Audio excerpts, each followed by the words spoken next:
मेरा नाम तहमीना है। मेरी उम्र 17 साल थी जब मेरी शादी फहीम नामी लड़के से करवा दी गई। जब भी किसी लड़की के लिए कोई रिश्ता देखा जाता है तो सबसे पहले लड़के के घर को देखा जाता है कि फहीम का घर बहुत बड़ा था। वो लोग हमसे ज्यादा अमीर थे। इनके घर नौकर थे, गाड़ियां थी। इसके घर में पहले से ही 2 बहुओं का राज था। यानी वो एक ज्वाइंट फैमिली थी और मैं ज्वाइंट फैमिली का नाम सुनकर ही थोड़ी परेशान हो गई थी। लेकिन मेरे घर वालों ने कहा कि फहीम सबसे छोटा है और छोटा बेटा लाडला होता है, और वैसे भी पहली 2 बहुओं से इनको कोई औलाद नहीं मिली। अगर तुम पहले ही साल उम्मीद से हो गई और तुम्हें औलाद हो गई तो तुम सारे घर पर राज करोगी। सब तुम्हारा बहुत ख्याल रखेंगे और तुम सबकी लाडली बहू बन जाओगी। हम लोग मिडिल क्लास थे। सब लोग मुझ पर रश कर रहे थे कि इतने बड़े घर से रिश्ता आया है। यही तो देखते सब कि बड़ा सा घर हो, लड़के की नौकरी हो, चाहे लड़के की उम्र ज्यादा हो या शक्ल सूरत का जैसा भी हो, इससे कोई फर्क नहीं पड़ता। फहीम भी मेरे मुकाबले में बहुत ही कम शक्ल था, लेकिन इसकी किस्मत अच्छी थी। मेरी शादी फहीम के साथ हो गई। मेरी शादी के दिन एक बहुत ही अजीब हरकत हुई। मुझे आकर मेरी एक खाला ने बताया कि तुम्हारा दूल्हा निकाह से मुकर गया है। मेरे कदमों तले से जमीन निकल गई। शादी का दिन था, सब मेहमान आए हुए थे। ये बात तो बहुत ही बड़ी और हिला देने वाली थी कि मेरा होने वाला शौहर निकाह करने से इनकारी हो गया है। हम लोग बहुत परेशान हो गए और मैं तो तकरीबन रोने ही वाली थी। जब कारी साहब कमरे में आए और अंदर आने की इजाजत मांगी तो मेरी अम्मी ने कहा कि दूल्हा तो इनकार कर रहा है, तो फिर आप यहाँ क्या करने आए हैं? कारी साहब ने कहा, ऐसा कुछ नहीं है। निकाहनामे की शिकल लिखवाते हुए कभी कभी बहस हो जाती है। इसका मतलब ये नहीं कि कोई निकाह से इनकार कर रहा है। फहीम ने निकाह कबूल कर लिया है। मेरी जान में जान आई, क्योंकि मैं माशरे के दबाव में नहीं आना चाहती थी। अगर मेरी शादी वाले दिन ही मेरा निकाह टूट जाता या ना होता तो ये माशरा तो मुझे जीते जी मार देता। जब निकाह हो गया तो सब ने शुक्र का कलमा पढ़ा। मेरे एक चाचू ने कहा कि जरा लड़के को एक तरफ बिठाया जाए और इससे पूछेंगे कि क्या बात थी जिस पर बहस हुई। अगर बात ना की तो हमारी सबके सामने बेइज्जती हो जाएगी। लेकिन मेरे वालिद साहब बेटी के बाप थे, इसलिए उन्होंने ऐसी कोई बात नहीं की और चाचू को भी समझा दिया कि तुम गुस्से से काम नहीं लो। लोग बैठे हैं। बेटियों के मामलात बड़े नाजुक होते हैं। हम लड़की वाले हैं, हमें तो 1000 दफा अपना सर झुकाना पड़ेगा। मेरे चाचू ने बहरहाल जिद की कि कम से कम अब तो वो बात बता दे कि जिसकी वजह से वो निकाह करने से इनकारी हुआ था। लेकिन मेरे वालिद साहब ने कहा कि आपने कहा कि जो हो गया है उसे भूल जाओ, पुरानी बातों को भूल जाओ, अपनी भतीजी के नेक नसीब की दुआ करो और इसे रुखसत करने की तैयारी करो। मेरे चाचू मुझसे उम्र में सिर्फ 10 साल ही बड़े थे, इसलिए उनकी मेरे साथ बहुत दोस्ती भी थी। उन्होंने कहा कि तुम फिक्र नहीं करो, अगर कल को कोई मसला बना, इस शख्स ने तुम्हें परेशान करने की कोशिश की तो तुम मुझे बता सकती हो, मैं तुम्हारा साथ दूंगा। मैं अपने घर से रुखसत हो गई, फहीम के घर आ गई और जब यहाँ आई तो यहाँ पर एक और ही बवाल मचा हुआ था।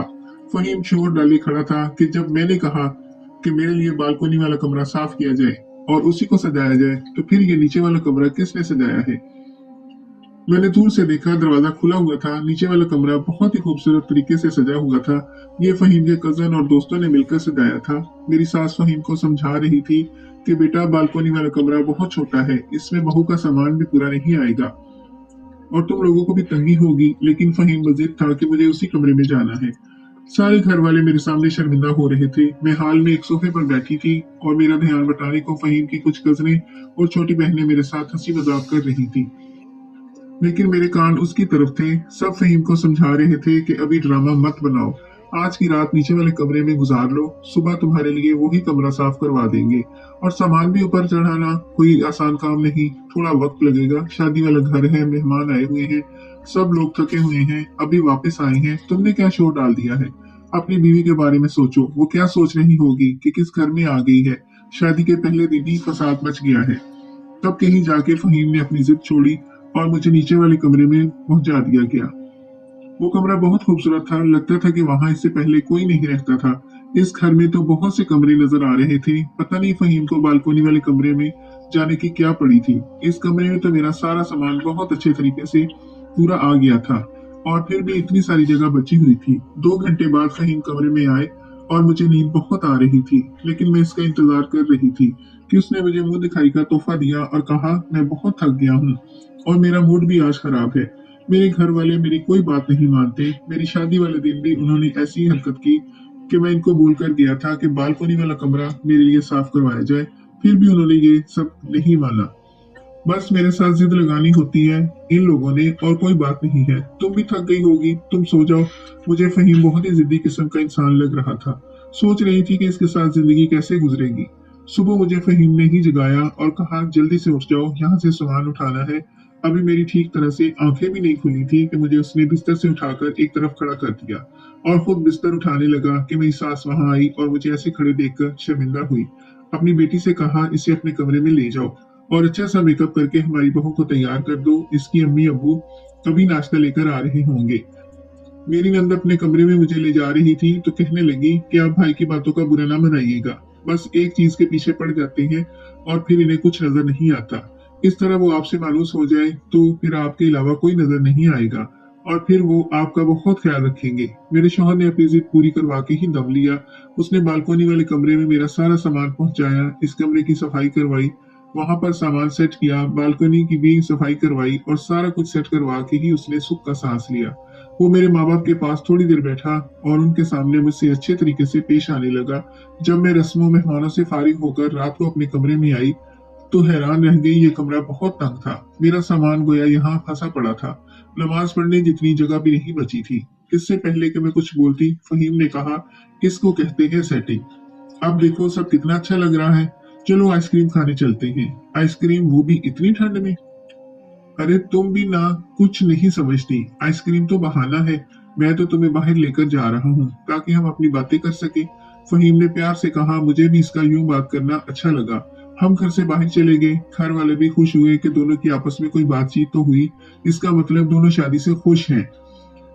4 दिन मेरी जिंदगी के सबसे अच्छे दिन थे। ये दिन ख्वाब जैसे थे। मैं फहीम के साथ बहुत खुश थी। उसने मेरी बहुत तारीफ की, मुझे शॉपिंग करवाई और हमने काफी सैर भी की।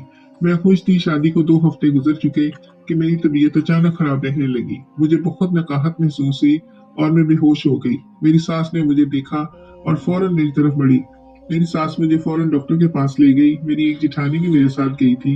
डॉक्टर ने बताया कि मैं उम्मीद से हूँ, लेकिन मुझे बहुत कमजोरी है, इसलिए डॉक्टर ने मुझे काफी सारी दवाइयां दी और कहा 4 हफ्ते के बाद अल्ट्रासाउंड के लिए आना होगा। मैं बहुत खुश थी क्योंकि मेरे लिए वाकई ये बहुत खुशी की बात थी। जैसे मेरी माँ ने कहा था कि अगर मैं पहले ही साल में उम्मीद से हो गई तो इस घर में मेरे पाँव बहुत मजबूत हो जाएंगे।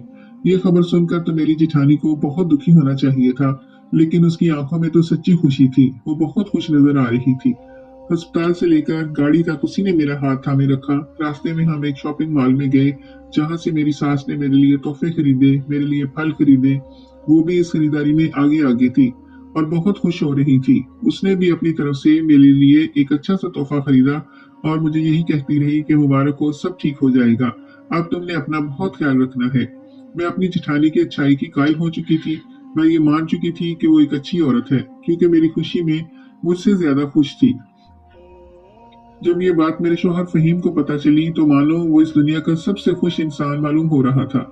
वो भी बहुत खुश हुआ और उसने फौरन मेरी नजर उतारी। मैं वाकई बहुत मुतमईन हो गई थी कि इतने अच्छे घर में आई हूँ। सब लोग मुझसे कितना प्यार करते हैं। लेकिन मेरी सास ने मुझे बहुत से कपड़े लेकर दिए और इन दिनों फहीम ने भी मेरे लिए बहुत से शॉपिंग की। मेरे पास इतनी चीजें हो गई थी कि रखने की जगह कम थी। ऊपर वाले कमरे में अलमारी भी छोटी थी। मैंने फहीम का मूड अच्छा देखा तो इसे कहा, हम इस छोटे से कमरे से निकलकर इसी वाले कमरे में चलते हैं जहां हमने शादी की रात गुजारी थी। वो कमरा बहुत अच्छा था। उधर अलमारी भी बहुत अच्छी थी और बड़ी थी। मेरा सामान सारा समेटा जाएगा। एक प्यारा सा बच्चा भी आने वाला है, इसका भी सामान होगा। इस कमरे में कैसे पूरा आएगा। मेरे बच्चे के लिए दुनिया की हर चीज लेनी है। उसके लिए झूला भी लेना होगा। यहाँ तो कुर्सी रखने की जगह नहीं है, तो क्यों ना उसी कमरे में शिफ्ट हो जाए। मेरा इतना कहना था कि फहीम के तेवर ही बदल गए। उसकी आंखों में अजीब सा गुस्सा नजर आने लगा। उसने अपने आप में बहुत हद तक काबू रखते हुए ये बात कही कि आज ये बात कही है लेकिन आइंदा ऐसा ना कहना। मैं हैरान हो गई कि इसमें क्या बुराई है। मैं फिर से कुछ बोलने लगी कि उसने मुझे हाथ का इशारा करके चुप करवा दिया। उसने कहा, आज तुमने मुझे अच्छी खुशखबरी सुनाई है, ना मेरा मूड खराब करो ना अपना, वरना मुझसे ऐसी कोई बात ना सुन लेना जिससे तुम्हारा मूड खराब हो जाए। सच कहूं तो मैं वाकई डर गई थी। न जाने वो मुझे क्या कह देगा। बीवी शौहर की डांट से बहुत डरती है। उसे अच्छा नहीं लगता कि उसका शौहर उसे बुरा भला कहे। मैं भी चुपचाप जाकर बिस्तर पर सो गई, लेकिन मैंने फहीम को यह एहसास दिलाना जरूरी समझा कि मुझे इसका लहजा और बात अच्छी नहीं लगी। मैं इससे मुंह मोड़े सो गई।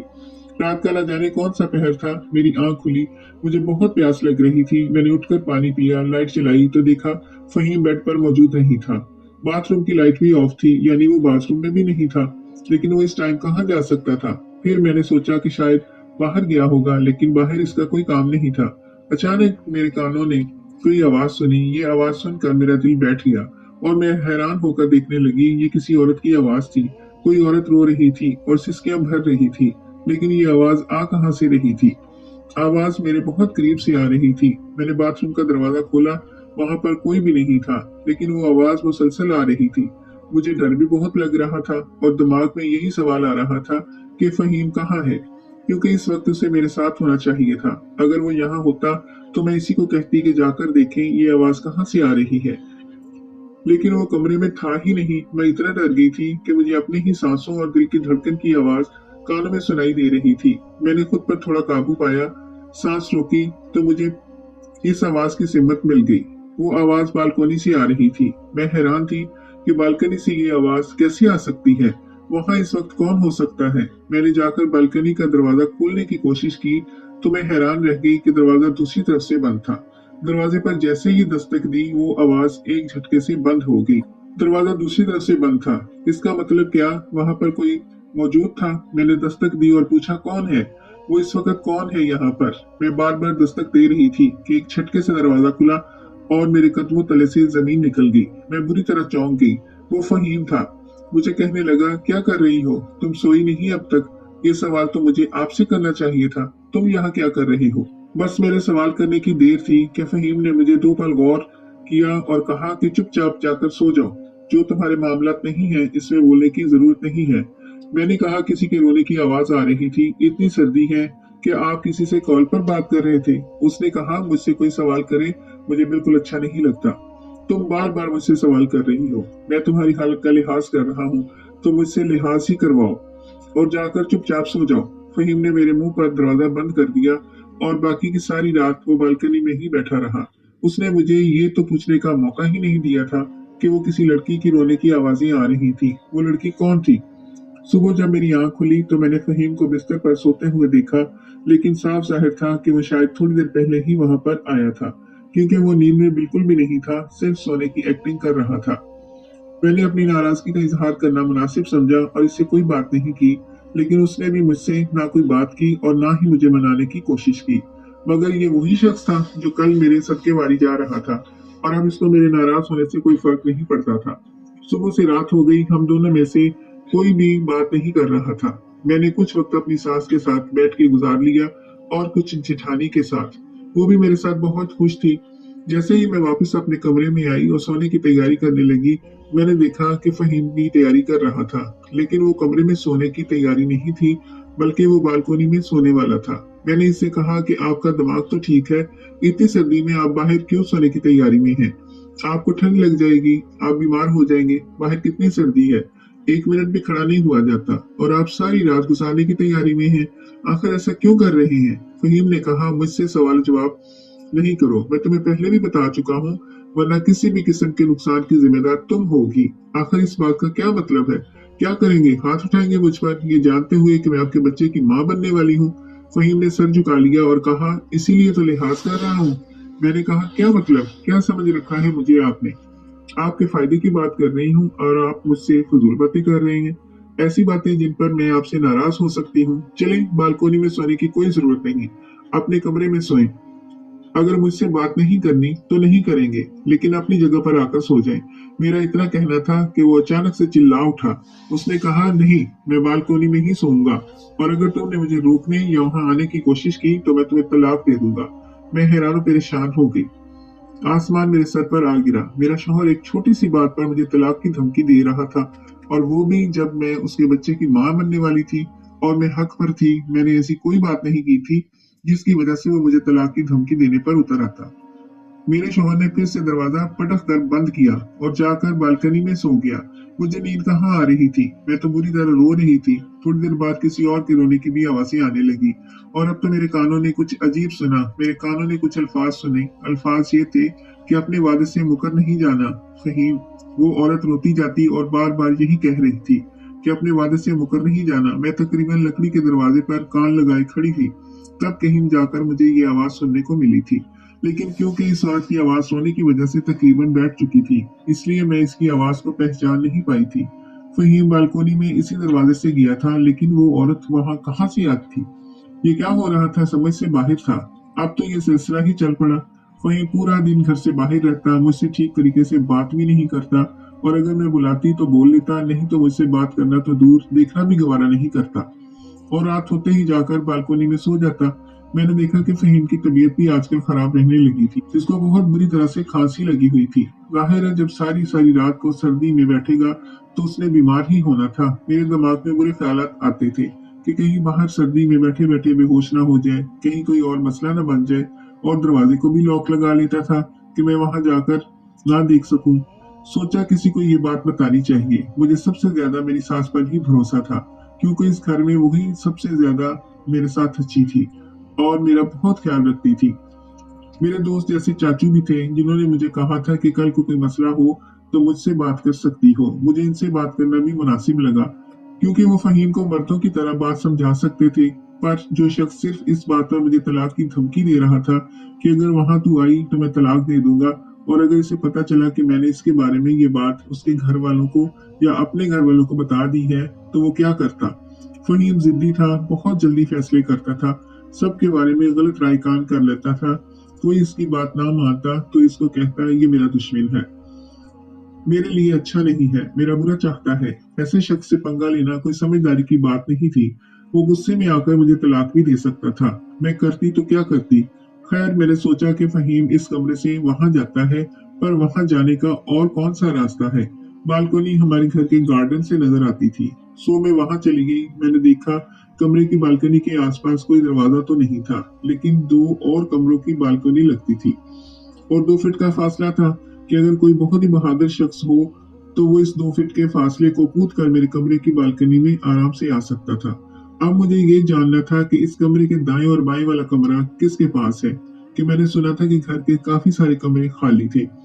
मैंने घर के नौकरों से पता करवाने की कोशिश की कि दोनों कमरे किसके हैं, तो घर के नौकर ने मुझे कहा ये दोनों कमरे खाली हैं। लेकिन मुझे शक पड़ गया था कि अगर कमरे खाली थे तो फिर वो कौन था जो हमारे कमरे की बालकनी में आता था। नौकर जरूर मुझसे झूठ बोल रहे थे। अब मेरे पास एक ही रास्ता रह गया था कि मैं किस तरह से इस बात का पता लगाऊं कि वहां कौन आता है। जब मैं डॉक्टर के पास गई तो डॉक्टर से कहा मुझे नींद नहीं आती है, इसलिए मुझे नींद की दवाई दे दें।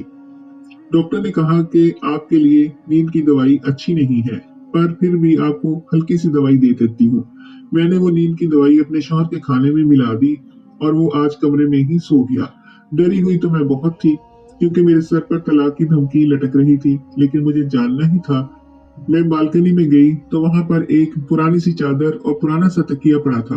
फहीम जो इतने बड़े घर में सहूलियात में रहता है, वो क्यों रातों में ऐसे गंदे तकिए और चादर पर सोने के लिए मजबूर है। मैं वो चादर ओढ़कर इस तकिए पर सर रखकर लेट गई। अभी 10 मिनट ही गुजरे थे कि मुझे हलचल की आवाज आई। कोई टाप कर वहां आया था, उसका मतलब कि इन कमरों में से होते हुए वहां तक कोई पहुंचा था, और मेरे कदमों तले से जमीन निकल गई जब किसी ने मेरे कंधे पर हाथ रख के मुझे जगाया, और आवाज और किसी की नहीं बल्कि मेरी जिठानी की थी। दूसरी जिठानी भी वहां मौजूद थी। हम आ गए हैं, जल्दी करो, आज बहुत सर्दी है, ये अमल जल्दी करना होगा। वो कौन सा अमल करने की बात कर रही थी? मेरे पास देने को कोई जवाब नहीं था, क्योंकि अगर मैं बोलती तो इनको पता चल जाता। इनमें से एक ने कहा, आज तुम अपनी बीवी के कपड़े क्यों नहीं लेकर आए हो, और आज तुम्हें इसके थोड़े से बाल भी लेकर आने थे, तुम बोलते क्यों नहीं, क्या बात है? उन्होंने जब देखा कि मैं जवाब नहीं दे रही तो उन्होंने मेरे ऊपर से चादर हटाई और मुझे वहां देखकर हैरान रह गई। मैंने कहा, कौन से अमल की बात कर रही हैं? भाभी आप क्या करती हैं, मुझे बताएं। इनकी जुबान पर बस यही आया कि फहीम कहाँ है। मैंने कहा, आप उनकी बात छोड़ें, जो मैं आपसे पूछ रही हूँ वो मुझे बताएं। लेकिन वो मेरे ही कमरे से निकलकर वहां से भाग गई। मैंने सारे घर को सर पर उठा लिया, अपनी सास को भी बुला लिया और अपने जेठ को भी। सारे घर वालों को सारी बात बता रही थी तो शोर की आवाज सुनकर फहीम भी आ गया, क्योंकि मैंने उसको नींद की दवाई दी थी, बेहोशी की नहीं। अब वो तीनों शर्मिंदा थे। मेरी सास दिल की बहुत अच्छी औरत थी, वो इस अमल में शामिल नहीं थी, इसलिए वो भी बहुत हैरान थी। उन्होंने कहा कि मुझे सारी हकीकत बताओ। फहीम तो खामोश खड़ा था और एक जिठानी के मुंह में जुबान नहीं आ रही थी, जबकि एक रोते हुए बोली कहने लगी कि हमारी शादियों को 8-6 साल हो गए हैं, लेकिन हमारे घर औलाद नहीं आई। लेकिन जब हमें पता चला कि फहीम की बीवी उम्मीद से है, तो एक अमल करने का सोचा, जो बहुत पहले एक पीर बाबा ने बताया था। हमने फहीम से मदद मांगी थी और शादी से पहले ही कहा था कि इसे हमारा साथ देना होगा, और अगर इसकी बीवी उम्मीद से हो गई तो हम ये अमल करेंगे, और अगर अमल कामयाब ना हुआ तो उसे हर साल बच्चा पैदा करना होगा और अपनी औलाद हमारी झोली में डालनी होगी। हम रोते थे, रोज रात को दुआएं करते थे। फहीम से वादा लिया था कि वो हमारी मदद करेगा, अपनी बात से मुकरेगा नहीं। मेरी सास ने फहीम से पूछा, तुम बिना मतलब इनके लिए कुछ नहीं करोगे, मैं तुम्हें जानती हूँ, बोलो क्या मिल रहा था तुम्हें इसके बदले। इन दोनों ने मुझे अपने हिस्से की जायदाद देने का वादा किया था। मेरी सास ने अपना सर पकड़ लिया और मैंने अपने बाबा को बुला लिया। बहुत बहस हुई, सब ने फहीम को बुरा भला कहा, उसे महसूस करवाया कि वो गलत था। दोनों भाइयों की बीवियों को भी उनके घर भेज दिया, पर आखिर सब यही कर सकते थे कि एक दूसरे को माफ कर दे, वरना 3 घर बर्बाद हो जाते। गलती करने वाले शर्मिंदा थे, इसलिए सबको माफ कर दिया गया और सब एक साथ रहने लगे। अल्लाह ने मुझे एक प्यारी सी बेटी से नवाजा, जो इस खानदान की जान बन गई। एक ऐसी बेटी जिनकी 3 माएँ थी और 3 बाप थे। सब इसको ऐसे ही प्यार करते थे। सनोबर हम सब की शहजादी